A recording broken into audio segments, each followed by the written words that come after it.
Hello, Creek Week! Creek Week! Welcome to the Creek This Week, production no of Allen creeks. Creek Community Church, where we exist to lead spiritual but not religious people To become fully devoted followers of Christ. That's what we're all about here. Part of being fully devoted to Jesus is, what are you just nodding along here?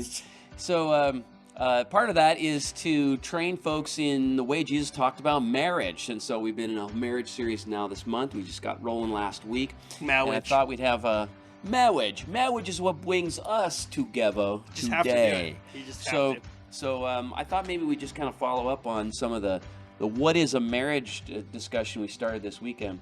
This is a great line. Christian sociologist Mark Regnerus, thank you, has written that the institution of marriage is under severe strain, to state the obvious. But why? Why is it under severe strain? Here's a diagnosis. He says, in part because we're misunderstanding marriage as capstone rather as foundation.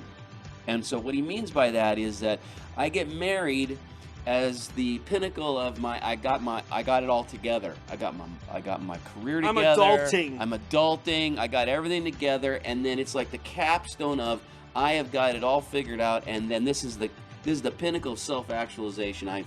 I've achieved the status of now I can get married because I got it all together, as opposed to the foundation, which is it's kind of what is part of making a flourishing society, and makes part of marriage is part of what just it means to have a life of human flourishing.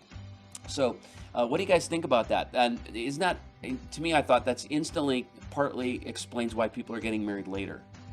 Because it's like, well, I got to have everything together, so I can't, and people are really radically delaying marriage, like almost 10 years from the way people got married in the 60s.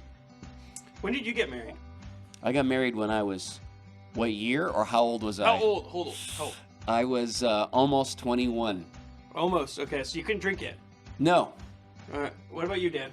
I was 27. Okay, I was 25. So We cover the spectrum there. Yeah, we really did. interesting. So what are they saying is what was the 60s number? Oh, for that, it was 22 for men and 20 for women. I think there's in terms of the delay, I think there's a lot of things going on. Yep. I think like if we could just superimpose like the Christian ethic and worldview of marriage on the world, and that was the only thing, but we left economics the way we were, I think people would still be getting married later. Because it's harder. Yeah, it really is. It feels riskier to young people to do so. But I don't. That doesn't really go to the point of what we're talking about, right? Yeah. There's something that was beginning before the economics we're dealing with. Right. Well, That's been going on for a while, and I really, that's a great metaphor. It's the capstone. We talked about it this last week, that you find your soulmate. Mm-hmm. And this is the person, it's the cherry on the top of the sundae. It's ta-da, it's how movies end. Yeah. That's how the movie ends. Yeah. Ta-da, you're in the airport. I found my one. She says yes. You're running after her. Yeah. Well, it's how the fairy tales ended, right? Yeah. They lived happily ever after. That's all that needs to be said. And that's not how it works. I was about to say, is that that's the status, then right. must be doing something wrong. Yeah, well, exactly. And that marriage isn't always rainbows and roses, man. Yeah. Well, and I think that, like, if you talk to people on paper, they'll say, okay, I know that. And yet, like, seriously, how many people use the phrase, my person? I found the one. I want a soulmate. I mean, it's everywhere. It's ubiquitous. It's everywhere. So, on one hand, it's like, well, is marriage going to be hard? Oh, yes. I'm totally prepared that marriage will be difficult. Well, when are you going to get married? When I find the one. When I'm prepared. Or exactly. You'll never be ready, bro. Yeah. There's an interesting. This happens on more frequently than I would have expected. But there's an intersection with Christians and kind of the atheist or non-faith crowd, where the Christian would say there's not the one out there. Mm-hmm. God may be steering you. There may be sovereign, God's sovereign will at work and whatnot, but there's not the one. There's, 7,900,000,000 Yeah. or so. Yeah.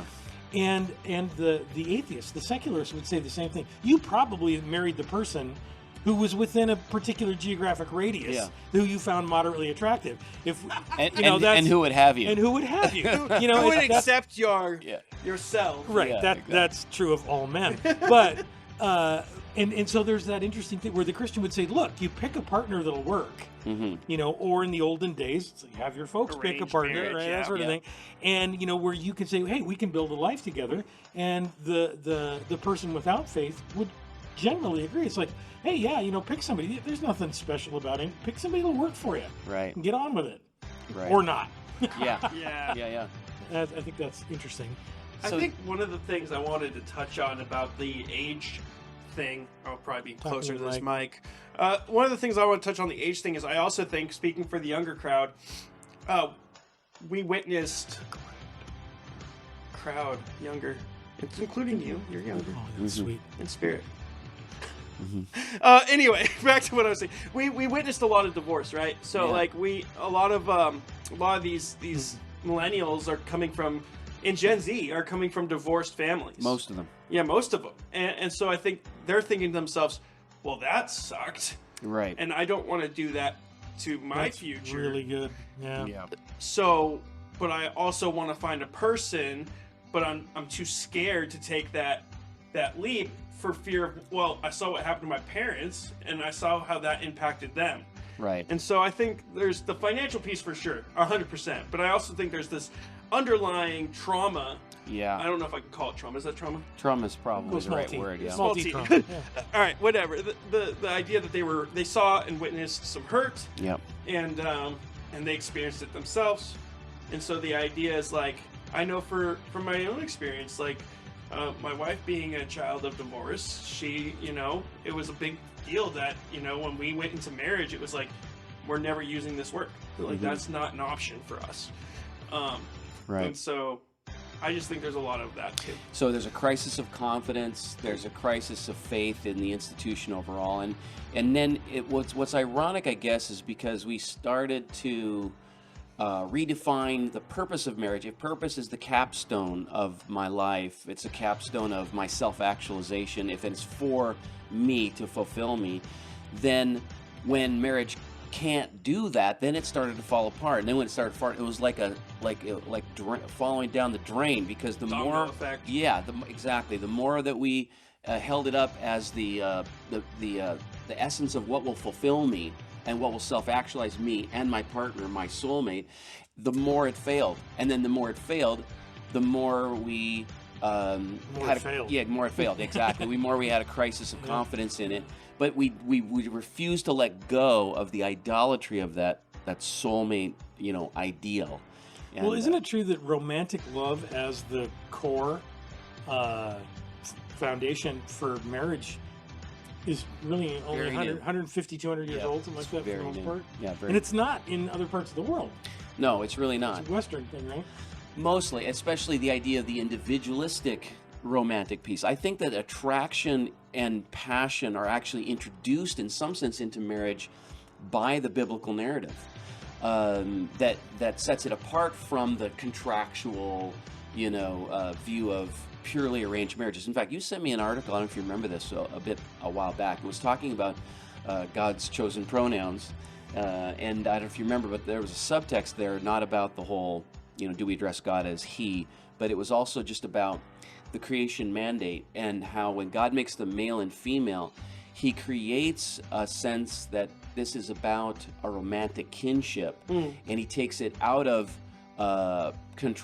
contract or, you know, the satisfaction of sexual need or something like that. But the two become one flesh. They were one.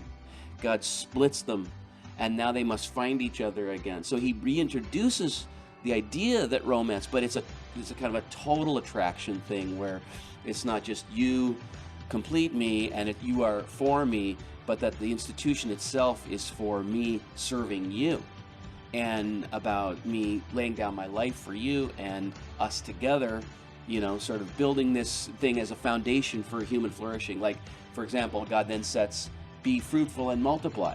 in the middle of this thing, as if like there's something for us to do together that's beyond just, hey, you know, I'm gonna get together with you. I think you're moderately good looking, and now we'll have some fun together, and we'll be, you know. He's talking about sex. Yeah. Instead, we Can't have talk about that. there's a foundation. So like T.S. Eliot says, when we see something, he says, there's always two questions that we have to ask. One is, what can I do with this thing? And the second is, what is this thing for? So think about that when it comes to sex and marriage. It's like, well, what can I do with this thing? Well, lots. Like really, like just 100,000 things. But then you ask yourself, what is this thing for? There you go. And it changes the ball game. Yeah. What's the purpose of it?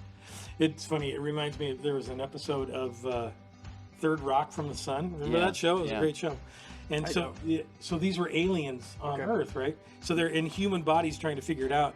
And one of the female crew members, for the first time, becomes attracted to a male human. Mm-hmm. And so she's able to articulate, but she's just narrating, and she's looking at him. And she goes, something about the width of your neck tells me that you'd be an excellent hunter and able to provide food for our offspring. Exactly. Yeah. It's like, well, is that it? Yeah. Is that it? Yeah. Just. Yeah. It seems to be maybe there's something more. Yeah. What's love but a second-hand emotion? The Tina Turner song. So I think that this is critical for us as we go throughout the series AC3, that we dial ourselves away from cultural expectation and really start to define our expectation for marriage through the lens of the Scripture, and that's going to actually set us up for marriage success and long-term happiness instead of the short-term grab that we're getting in our culture. And what do you guys? What is this? You got me going on Tina Turner. What's love? Yeah. Got So, to do with it. we can't promise any really cool Tina Turner covers this week or this month. We'll probably get thrown off Facebook for that. But there will be a right, as if Facebook could actually recognize that song from what you guys. Oh just my did. gosh! I'm serious, man. That was Zuckerberg. He'll get me. all right. Well, and I just hope that we just ask questions about this and we would discover together, you know, like what is marriage? What does that mean for us? I'm just really excited for this series. No one knows that because you didn't say. No one knows what I said. I'm excited about this marriage series. All right, sweet. All right, well, join Alex Go Kraken. and go Kraken. Go Kraken what?